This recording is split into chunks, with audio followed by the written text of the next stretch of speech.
तो गाइज आज हम जहाँ खड़े हैं अगले कुछ सालों में इस लोकेशन के प्राइजेस होने वाले हैं 5 times. Let's ask an expert क्यों। देखिए, जो जगह पे हम खड़े हैं इसका नाम है स्मार्ट सिटी धुलेरा। ये भारत की पहली ग्रीनफील्ड इंडस्ट्रियल स्मार्ट सिटी है और यहाँ पे भारत का पहला सेमीकंडक्टर फैब यूनिट टाटा लगा रहा है। तो जिस तरीके से कोई भी जब इंडस्ट्रियल सिटी ग्रो करती है तो उसका जो इनिशियल फेज़ होता है वो बहुत ही एक्सपोनेंशियल ग्रोथ करता है।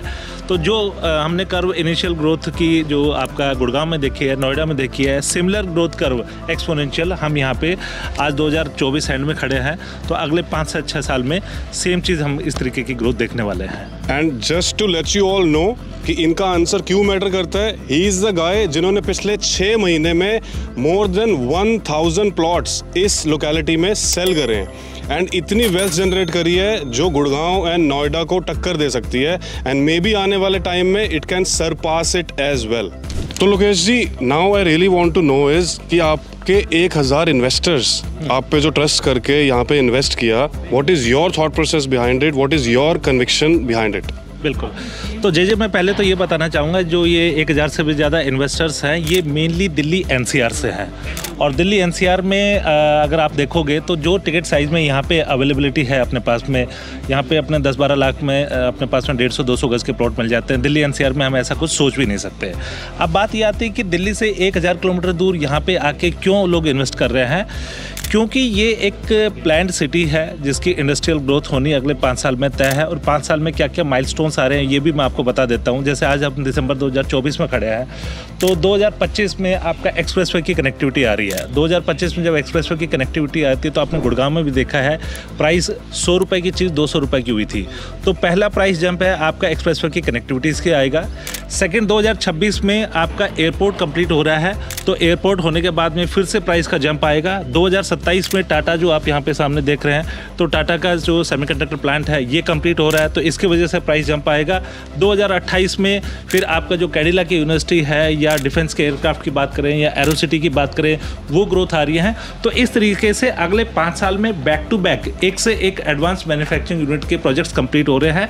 दैट इज़ द रीज़न कि हम सारे लोग इस चीज़ पे होपफुल है कि अगले 5 साल में 4 से 5 गुना अपने को ये रिटर्न्स देगा। लोकेश जी, ये सब सुनने में बहुत अच्छा लगता है कि इतना डेवलपमेंट होगा, ऐसे ऐसे चीजें होंगी, टाटा आएगा, इंटरनेशनल एयरपोर्ट भी आएगा, कनेक्टिविटी एक्सप्रेसवे की आएगी। राइट। बट आपको भी पता है प्रोमिसेस हो जाते हैं, चीजें डिलीवर उस लेवल पे नहीं हो पाती एंड देन आखिरी में परेशान कौन होता है?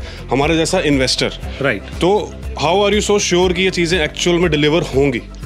जय देखिए, अगर यही क्वेश्चन आज से 5 साल पहले आपने अगर किया होता ना तो आप काफ़ी कुछ हद तक सही थे।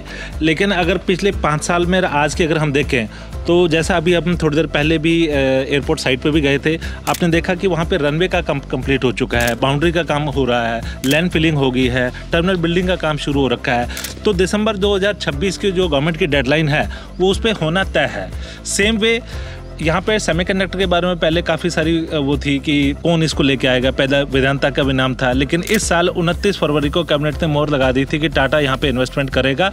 और अच्छी बात है कि 13 मार्च को इसका भूमि पूजन हो भी गया है, जिसके अगर आप देखोगे कि टाटा का यहाँ पे काफ़ी वॉर फ्रंट पे अपना सेमीकंडक्टर का काम शुरू कर रखा है। टाटा ने 4000 इंजीनियर्स को हायर करके ताइवान भेजा हुआ है और 2026 के एंड या 2027 तक इसमें भारत की पहली made in India semiconductor chip आपके बनके तैयार हो जाएगी। तो इस तरीके से अब एक्सप्रेसवे की भी हम देखते हुए हैं, more than 80% expressway has been completed and अगले 6 महीने के अंदर मतलब मई-जून 2025 तक एक्सप्रेसवे की कनेक्टिविटी भी थ्रू हो जाएगी।